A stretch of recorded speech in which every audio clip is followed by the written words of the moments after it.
এখানেও আল্লাহ শব্দ হ্যাঁ। আছে, বিসমিল্লাতেও আল্লাহ শব্দ আছে। এক জায়গায় আমরা বলছি বিসমিল্লাহ, আর এক জায়গায় বলছি কুলহু আল্লাহ। দেখেন আমরা তো নিশ্চয়ই এই যে বিসমিল্লাহির রহমানির রহিম এটা পড়েছি, তাই না? এটা পড়ার সময় আমরা এখানে বলি কি বিসমিল্লাহ বলি, তাই না? বিসমিল হ্যাঁ, হ্যাঁ। আল্লাহ উচ্চারণ করি না। হ্যাঁ, আল্লাহ বলি না, আবার লও বলি না। বিসমিল্লাহ কি বলি? না। না। বিসমিল্লাহ বলি না। কিন্তু এখানেও তো আল্লাহ শব্দটা যেভাবে আছে খেয়াল করেন, এখানে আবার জি।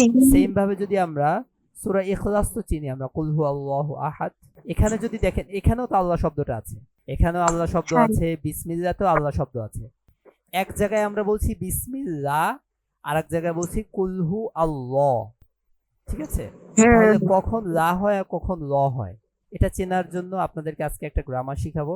সেটাকে বলছি আমরা, এই যে দেখেন আল্লাহ শব্দটা, এই যে আল্লাহ শব্দটাতে আমি হাইলাইট করেছি না, এই যে জি। এই আল্লাহ শব্দের আগের হরফে, এখানে আল্লাহ শব্দের আগের হরফ কোনটা? ওয়াও না? ওয়াও যাব। হ্যাঁ, ওয়াও এর উপরে যদি জবর অথবা পেশ হয় তাহলে উচ্চারণটা হবে ল।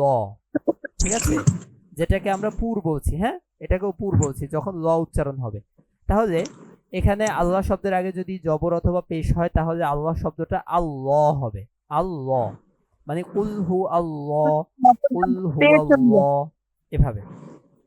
আর যদি পেশ হয় সেক্ষেত্রেও ল হবে। বুঝতে পেরেছি? কিন্তু জি।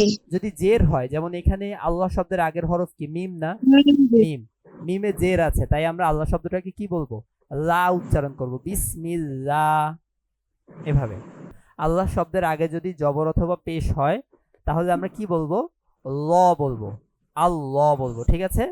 আর যদি আল্লাহ শব্দের আগে জের হয় তাহলে আমরা কি বলবো? লা উচ্চারণ হবে, মানে লা, বিসমিল্লাহ,